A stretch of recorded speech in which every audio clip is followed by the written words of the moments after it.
are listening to the Amoda Maa podcast.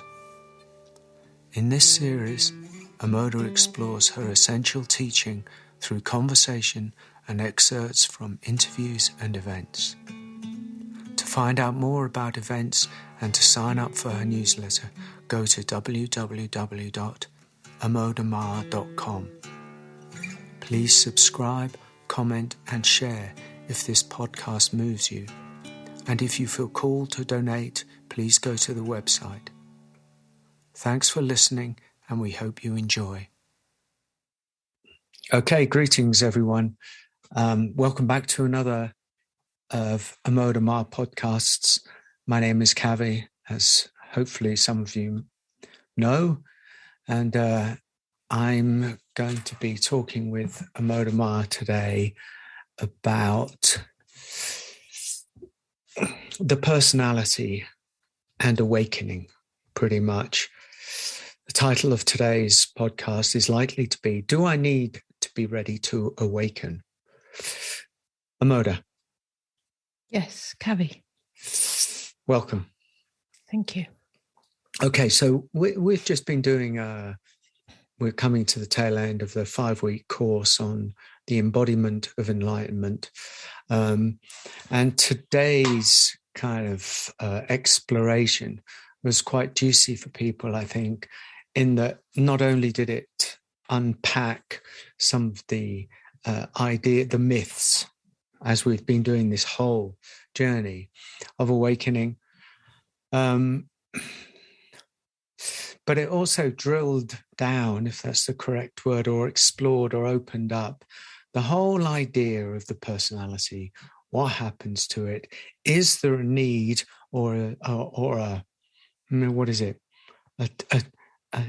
Is there a need to be ready for awakening to happen? Or is that just some ludicrous fantasy of the personality self? So what I'd like to get into a little bit for today is the whole relationship between the self that seems to start seeking something that we call awakening, and then the danger, obviously, of that hijacking, and the relationship between the so-called awakened state, which we can explore or not, and the very self that started out seeking it.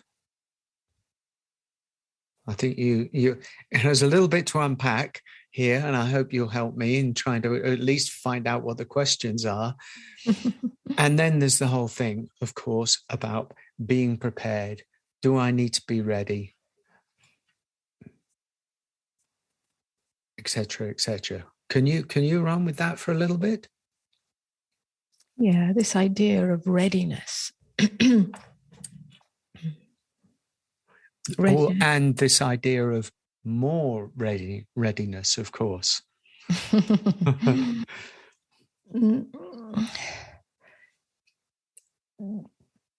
This idea of being ready is a delay strategy, in the sense that it's an avoidance of what is here now. To the self, there's always another time, another moment, another one day I will be more comfortable or comfortable enough in order to, and we could put anything in there. Yeah, it could be something that we might be needing to give attention to or wanting to do on a very earthly level, but it can also be applied to the spiritual path. One day I will be free. One day I will be liberated from suffering. One day I will be enlightened. One day I will be whatever, happy. One day I will be at peace. And it's always at some point in the future, because the self is never fully I'll use the word comfortable, but it's more than comfortable. The self is never fully relaxed in the now. And the paradox of the situation is that awakening can only come, or liberation from self only comes, if you like, appears in a deeply relaxed state. Now, that doesn't mean that you have to be relaxed forever. It just means in this moment. But if that moment is always up ahead, which is what needing to be ready implies, then there's never a full relaxation into the now. So it can be, I need to be comfortable. I have to wait until I'm comfortable enough in myself in order to fully allow the possibility to be free of myself. Or I have to be ready in the sense of I have to have done enough work on myself, either self-development work or shadow work or meditation, any spiritual practice. If I've done enough and worked on myself enough and accumulated enough spiritual brownie points or knowledge or whatever it might be, then I might be ready. So there's all sorts of variations of readiness, but they're all a putting off of the invitation of now. And the invitation of now is an invitation to deep relaxation, and deep relaxation is a death of the self. The self-seeking self comes to an end, at least momentarily. And that, of course, is going to be terrifying to the imaginary self that's seeking self-liberation. But there it is. And that's the conundrum. That's the paradox, if you like. That's the koan. It's like a living koan. Huh. Yeah. Do you think that that the self covertly or secretly knows that? I don't know if it knows that, not in the conventional sense of knowing. It probably, it's an imaginary self. Yeah.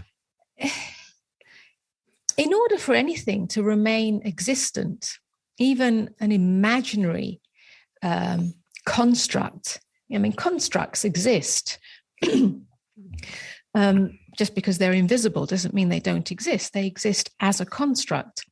So for anything to exist, it will somehow, not on a cognitive level, obviously, because it hasn't got any cognition, but on some energetic level, do anything to keep its existence existent. So it's non-existence that is the greatest threat, annihilation. And yet annihilation of all constructs, which upholds the construct of self, is what awakening is. There it is. That's the koan. So we could, we could, as cognitive or self-reflective conscious beings, we can, in some ways, sort of catch ourselves out in that. We can see that mechanism, or at least acknowledge that mechanism, and bring some attention to the possibility of it being a sort of insane whirlpool that we get caught up in, and at least rein ourselves back from the tendency of believing any thought or construct that comes up that says, I need to be ready, or I'm not ready enough. Yeah, it's like we kind of bring light to the kind of net that ensnares us along the way. And just in seeing that, then there's a possibility we don't have to do anything, but that net stops being so solid. Yeah. Because we would rather generally have those moments, those epiphany-like moments of, let's call it deep relaxation, or a forgetting of the self in a in a moment that is graced upon us, yeah, where we don't have any volition. Suddenly something happens, and there isn't any self to actually do anything. But what you're talking about here is something. Oh, it's almost something else. Yeah, something to see one's own mechanism. Again, we come back to that same thing. Well, those moments of no self, or let's call it that, actually happen naturally and quietly all the time. It's a moment when you're just looking out the window and gazing into space, you mean? Gazing into space, or gazing at the snow, or gazing at the sky. Just a moment, an ordinary moment in the day. Or it's the tiniest space between lifting your cup of tea and bringing it to your lips. Do you remember those? Do you remember those moments in let's say Amoda's old self? Do you know that they happened, or because what I'm hearing is you are able to articulate those moments now because you're in a very, very different and much more deeply relaxed, awakened space, let's call it. But the self, as we know, the self is a knotted creature. Well, those moments in the, let's say, unconscious state, unawakened perhaps, there might be degrees of that. Mm-hmm. But in deeply unconscious state, which is the majority of humanity, those moments are not conscious. So they happen, they take place, but they're not recognized. Right, they just pass by, Yeah. And it's not the self that needs to recognize those moments, although it may begin like that. The self recognizing those moments is what mindfulness meditation is. But at some point, it's not the self that recognizes those moments, but it's that awareness recognizes itself in those moments. And in the awakened state, let's say, that recognition of awareness by awareness is completely natural all the time. There's no self recognizing that. So that ends that conundrum. So just going back to what you said, so we don't all get tangled up here, was yes, those moments happen naturally. Yes, they get overlooked or not recognized either by the self or by the awareness itself in the unconscious state. So they pass us by, and then it becomes this, on the spiritual search, some mysterious thing that we're looking for, but it's actually here all the time. And yes, we can start to bring more attention to that which is already awake, not by the self necessarily looking for that sort of little window, but by looking at what stands in the way of that window, which is the mechanism we're talking about. It's not here, it's somewhere else, it's further down the road.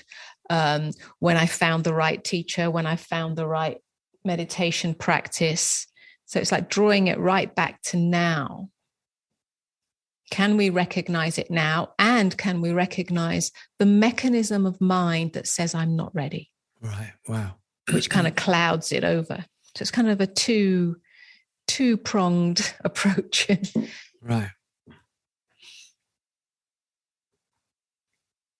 Another way of saying it is recognizing deep silence, recognizing infinite silence that is always here, always here. The silence of being, not just when we're meditating, not just when we're in satsang, not just when we're whatever it is, but here always, behind everything. And that sometimes means we slowing down and being quiet. Mm-hmm. And then we'll notice the thoughts. But recognizing that even thoughts arise out of silence and return to silence. Mm. And that is, I just want to be clear, that is an action of the I. Do you mean the self or the... I do mean the self, yeah. Well, everything is filtered through the self. Everything is filtered through the I. It has to be. Even awakened consciousness is recognized through the I. It's not recognized independently of the I. It just becomes more refined over time. So instead of it being, I differentiate between a me and an I. Yeah. Instead of it being a me doing the practice, or a me searching for something, it starts to become more of an I that is simply seeing this, perceiving this. Yeah, it doesn't have the me in it as the doer, as the efforter, as the one who's striving for something.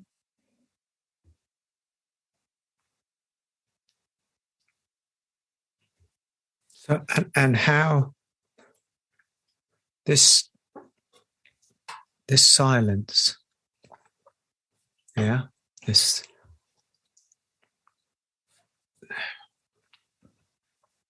and in the extreme unconscious state, let's call it, there is no silence.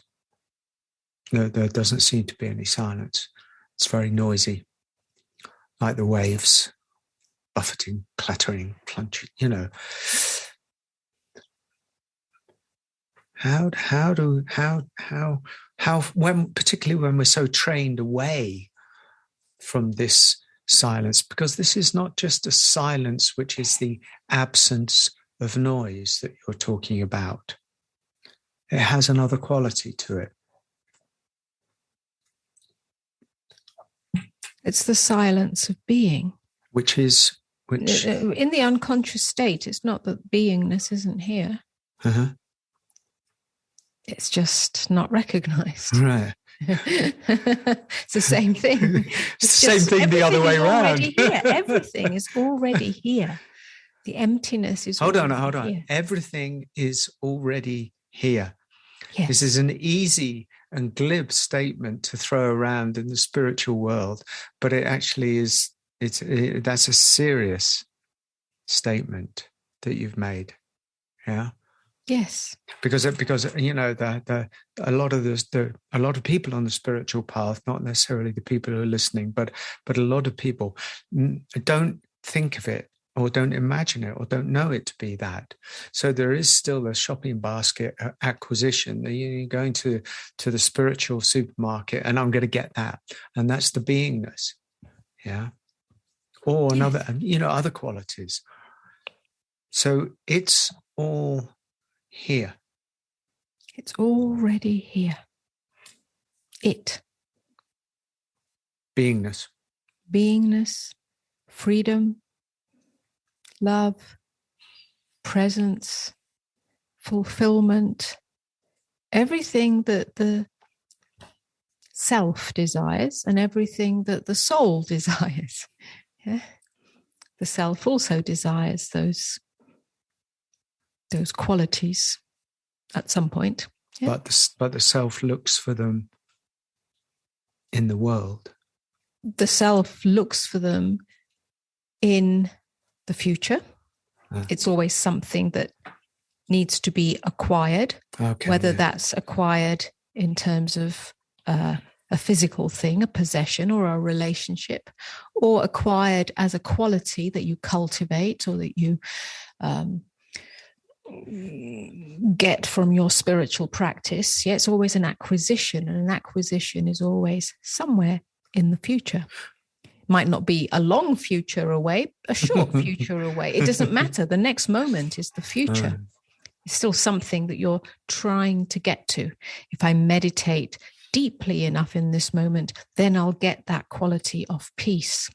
Yeah.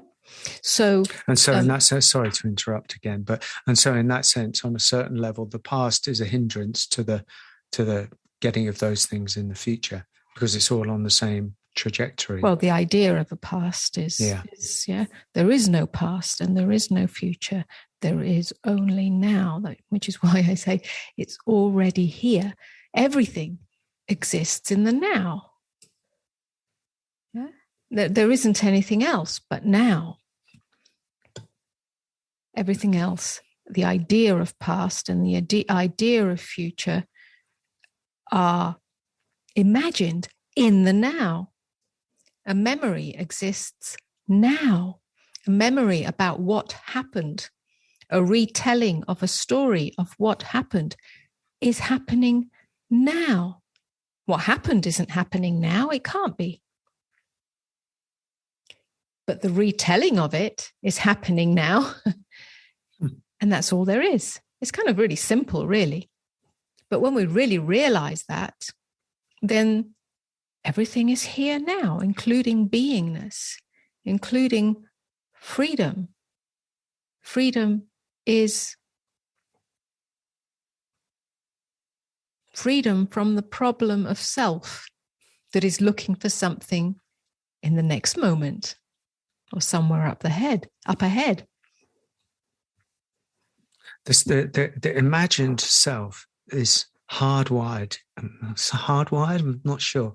Hardwired to not know what the hell you just are talking about, in the sense that it can only think of the next, or what happened as a hindrance to the next moment or the next year or the next minute. That's all it can do. Yes. That's all it can do. So when you come to say that you offer the invitation of this moment, that it's all here in this moment and everything else is the imagination, it causes a sort of rupture without being too ridiculous, in the space-time continuum, because the mind cannot get its head around what that means. Yes. Yes. And that's the opportunity. And here is the opportunity. Yeah. It's not for the self to figure out. It's not for the linearity of self.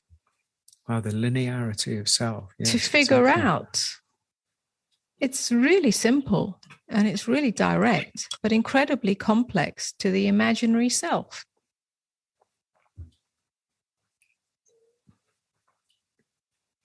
It's the death of self, yeah? It is the death of self. Everything comes back to that. The only problem, the only prison that we're trying to free ourselves from by looking for spiritual freedom, awakening, or anything else for that matter, is the self. It's freedom from self. When that freedom is glimpsed, there's no self in that. It's not the self glimpsing the freedom.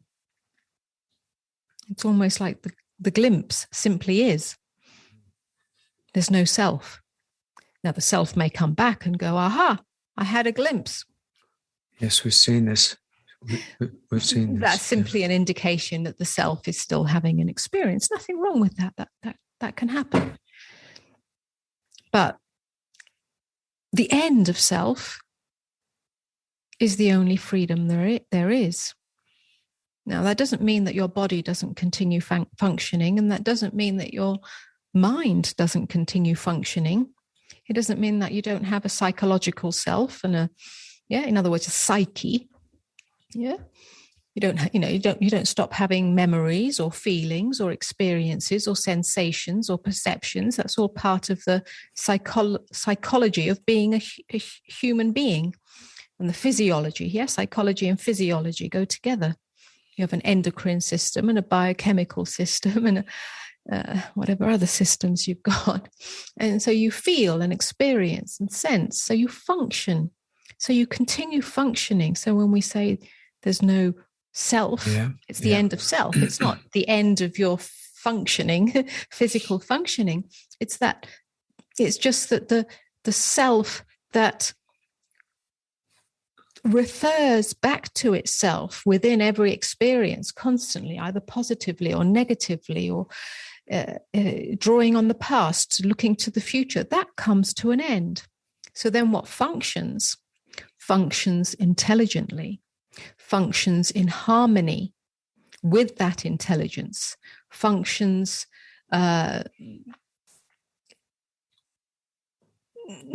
naturally. Did I say that already? Naturally. It's not a function that is tainted by the psychological need to look for something that is more than is already here.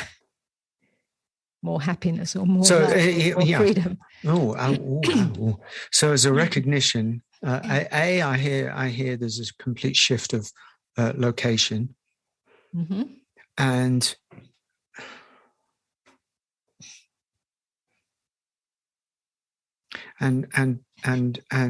B, the end of, obviously, as the shift of location, but there's a recognition that there's nothing to acquire. It's whole and complete unto itself, as in we are whole and complete unto ourselves, but only when that shift of location happens. Yes. And that doesn't mean it's perfect. Although it is perfection itself in that wholeness. It's not the image of perfection that comes from the self. But then at that point, the self isn't referencing itself, needing to be more perfect. Therefore, there's just the naked functioning of experiencing what is. It's naked. It's devoid of self. And the self, as in the me, that you've just said, kind of still functions. There's still the system. There's still the human system, and this human system still has a personality. So there's a personality that still functions. I mean, you're still a functioning human being. I've seen you go around the supermarket. Nobody could tell that there's an awakened Amoda. You don't walking around with robes or anything. You're going around doing your shopping. I mean, maybe with a certain ease and a certain grace, dare I say. But it's, Yes, I mean, at that point, because there's no self-referencing or very little self-referencing, if there is, I don't have any image of myself. I don't have an idea of what I'm going around as a personality. In other words, there's no trying to be anything. I'm neither trying to be a spiritual self, in which case I would be floating around in a white robe or something downtown, or something, or trying to be nice to everyone, or trying to look everybody in the eye. I'm not trying to be any image of myself.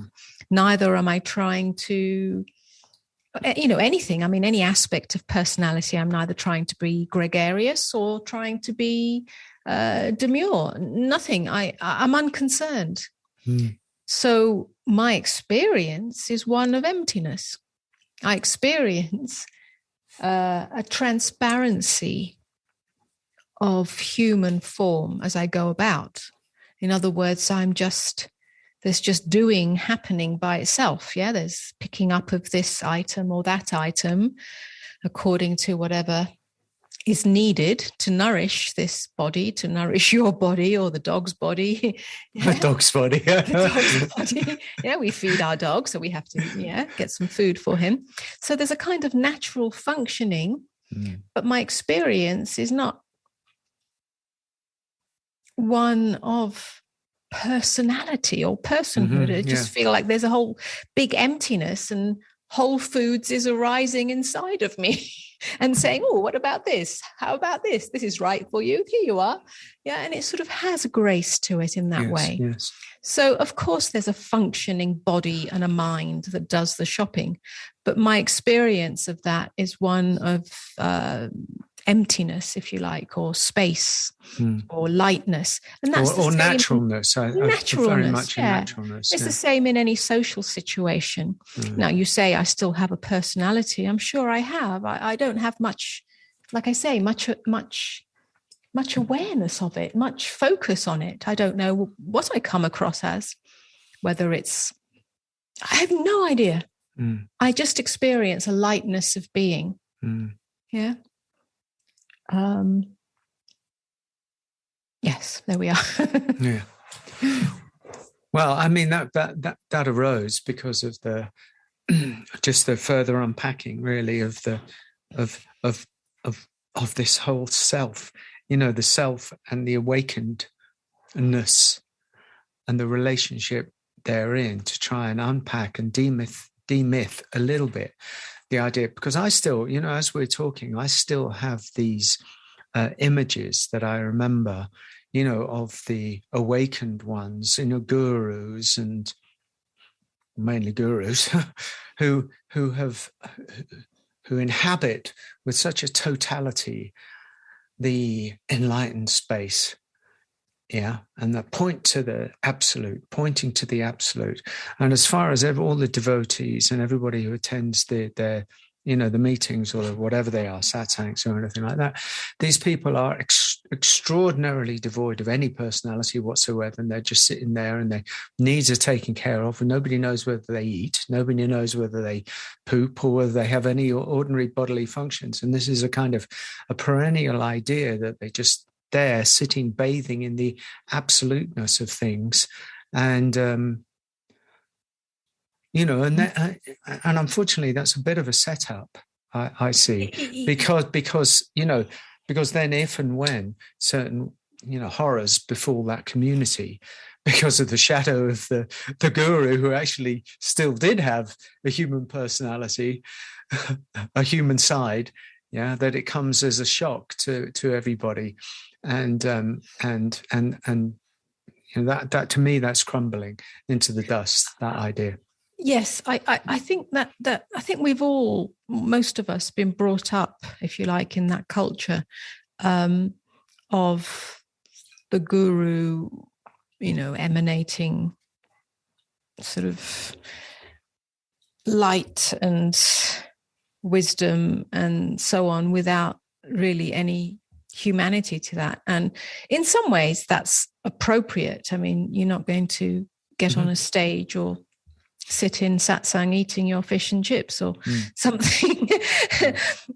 There's a certain decorum or elegance or dignity, and both through the language, the words, what it's being pointed to, and in one's own presentation, if you like.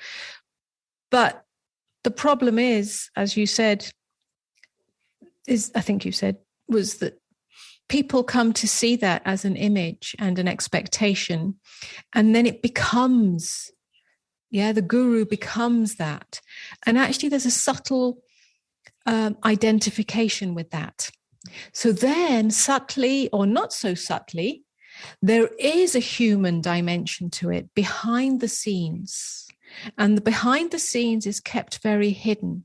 We've seen that with great spiritual teachers, I won't mention names, who behind the scene have inner circles with much more debauchery going on to various degrees, or hidden emotions, or hidden human relationships, if you can call them that, and so on and so on. And it's just kept hidden. And that's the problem. Now, again, it's not appropriate. There is a role, if you like, that one plays. If I come to even a Zoom meeting, I'm going to be clean and dressed reasonably well, and so on. And so is my environment. That's just normal. That's not necessarily spiritual. That's just human decorum. dignity. But we don't have to get overly we don't have to be identified with that. No, that's at all. right. Yeah.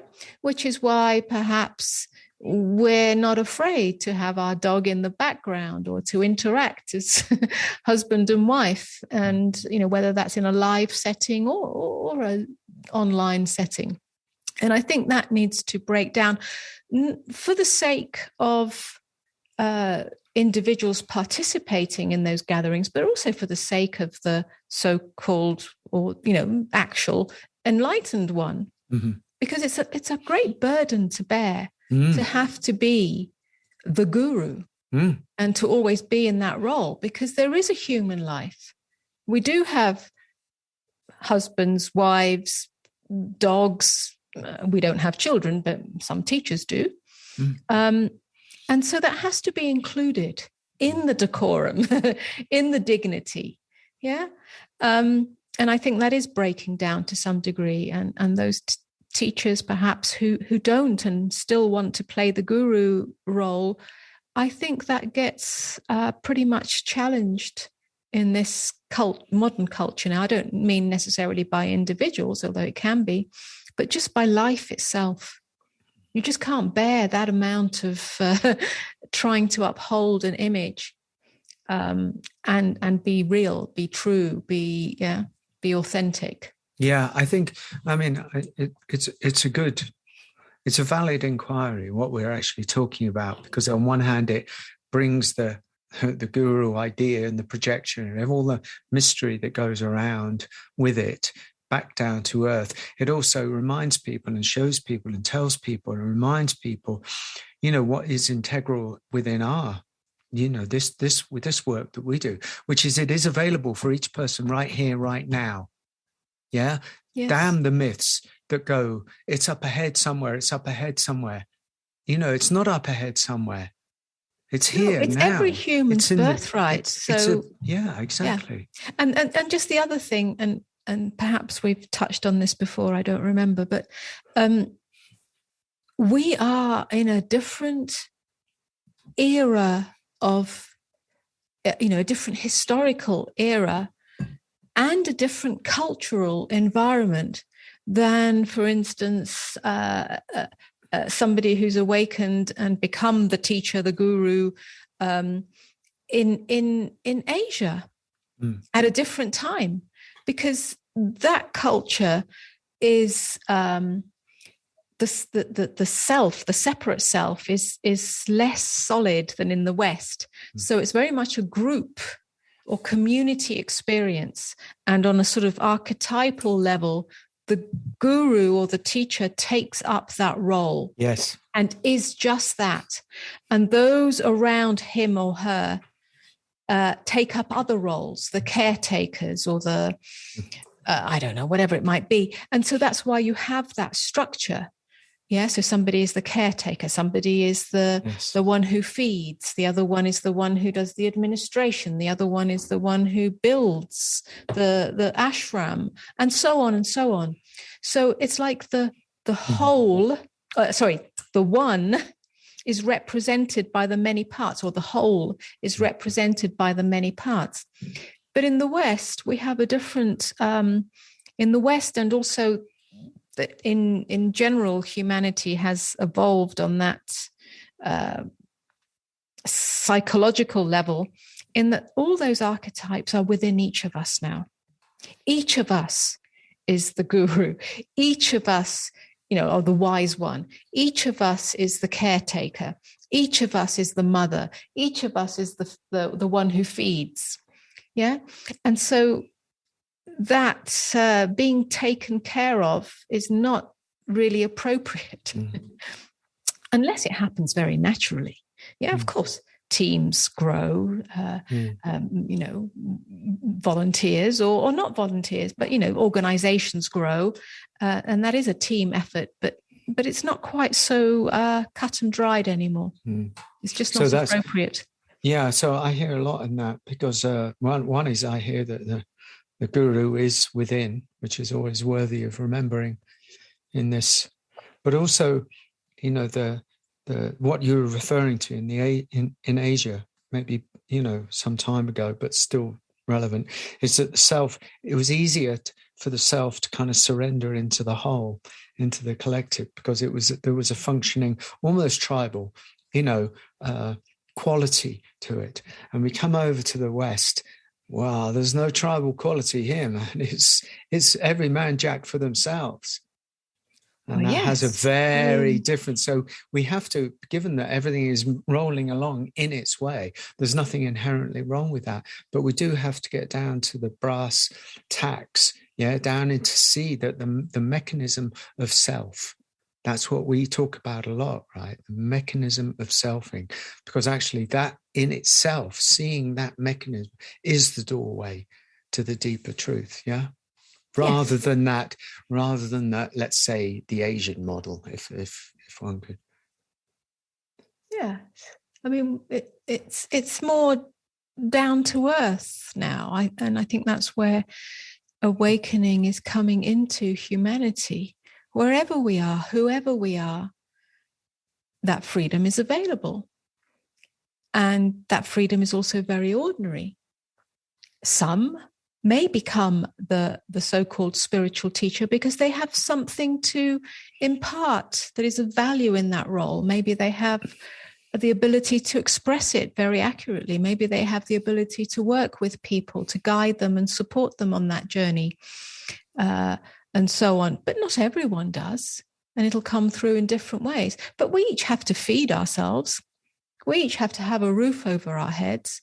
We each have to perhaps pay our taxes. Certainly in this country.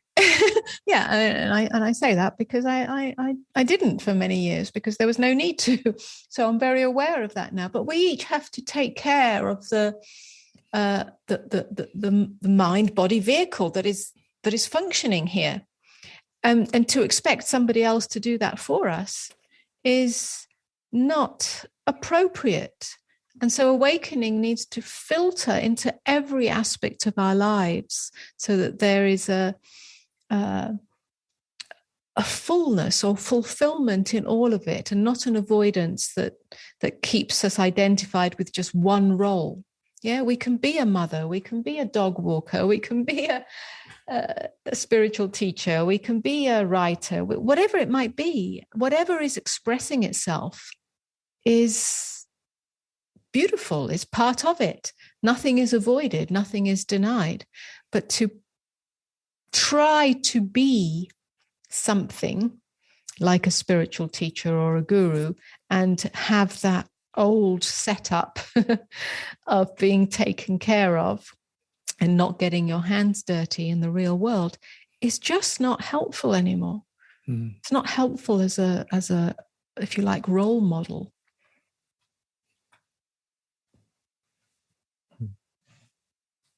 Good. Okay. Yeah, I hear that. So, we went down a rabbit hole, I think, there, did we? Well, kind of. It's a kind of thread of, am I ready to awaken? Right. Am I ready to awaken? Yes. Because awakening usually implies I'm going to be a spiritual teacher. So am I ready enough to be that? Wrong question. I think I was, what I was hearing from some of the conversations that were happening this morning on our course was also, and I don't want to open this up too much, but it was also, I don't know what it is, whether it's a vulnerability or a fear or of actually falling into the invitation that you've talked about, the invitation that it's here now, the falling in, the deepening, the relaxation, the total relaxation, because relaxation is obviously on a continuum in some ways, but it's so much easier to ask the question, am I ready? Am I ready? Am I worthy? Am I ready? This whole fixation that we've talked about with the future is a way of avoiding the real answer, which is, yes, you are. Well, you can't be ready. But is readiness, so are we going to throw Readiness readiness out of the window? Yes, there is no ready. Ready is the wrong question. So what does it want? Come on. Oh, okay, we've got a few more minutes. Let's go. What does this mean? We're never ready. The self can never be ready. So it's an invitation to the death of the self that's asking the question. We've been through some of these things before. You know, everything is based on whoever said that, quality of questions that you ask. It is sometimes about the questions that you ask, because the questions that you ask can lead you a merry dance. Because then you're going to go, am I ready? No, yes, no, yes. And you're stuck, aren't you? And then there was a film called Existence. Do you remember? Yes. And it was like, as long as you ask the wrong question, this is a fabulous film. If you ask the wrong question, nothing would happen. It would just stay pretty much in stasis. That's how I remember it. And then if perchance through grace or intelligence, you ask the right question, and a certain doorway would open, not a real doorway, but the next moment would open. Yes, and the next moment would open, and the next moment. Is that it? It is like that. Yeah. It is like that on the spiritual inquiry. That's what that is. Yeah. If you ask the question from the acquisitive mind, then the depth of this moment doesn't reveal itself to you. That's okay. That's where you're at. And it has to start somewhere. But eventually the you can call it the quality, but the what the question is pointing to changes. Yeah. Stops being a horizontal question. How can I get from here to there? Or when will I get from here to there? To a vertical question. Yeah, how can I know the fullness of this moment? How can I die into this moment now? I mean, many different questions, but they start becoming vertical. And then that in itself starts to become the answer, the revelation, because it's not speaking to the mind. The answer isn't a satisfaction to the mind. Yeah. It's a vibrational or energetic field that opens up, that is beingness itself. Beingness cannot be understood by the mind. It's not a thing that the mind can get, but it is a state of being, a state of consciousness, a deep relaxation into this, just this, naked, without the self trying to get anything or find itself. That's a shift in consciousness. Yeah, in fact, so of course, the question changes. It's like, that's what the koans would be. Yeah, a koan has one design in many ways, many designs, but one, which is to confound the questioning mind. So much so that it sort of spins on its head or something, or stops, whichever one. Yes. It's a true spiritual inquiry. It's like a sort of perhaps more simple, direct kind of koan. Yeah. So in answer to the question, do I need to be ready to awaken? You would answer, you'll never be ready. You're always ready. Either of those, yeah. Or you could say a simple no or a simple yes. Yes. Okay. Okay. Do you think we've? I think we've confounded the mind enough. Certainly confounded mine. It's not difficult today. Okay. Yeah. Okay, Amoda, thank you so much for sharing this experience with us. And we hope you've got something at least interesting and maybe entertaining and possibly infuriating, frustrating, mind-stopping, or whatever it is that's helping you along your way in these strange times that we're in, and maybe hopefully this will brighten your day a little bit. May you be well, may you be blessed. Please subscribe and share if it moves you to share this podcast. Amoda might be back with somebody else in the foreseeable future, but failing that, it'll be me again. If I could find anyone who wants to talk with me. Is there anybody apart from me who wants anybody to talk out to there? you? Any other spiritual teachers want to have a conversation? Oh dear, such tragic times. Okay. Amoda, I think our usual stock phrase is, I'll see you in the kitchen. All right. Bye-bye. Be well, people. Take care, and see you again soon. All right. Bye-bye.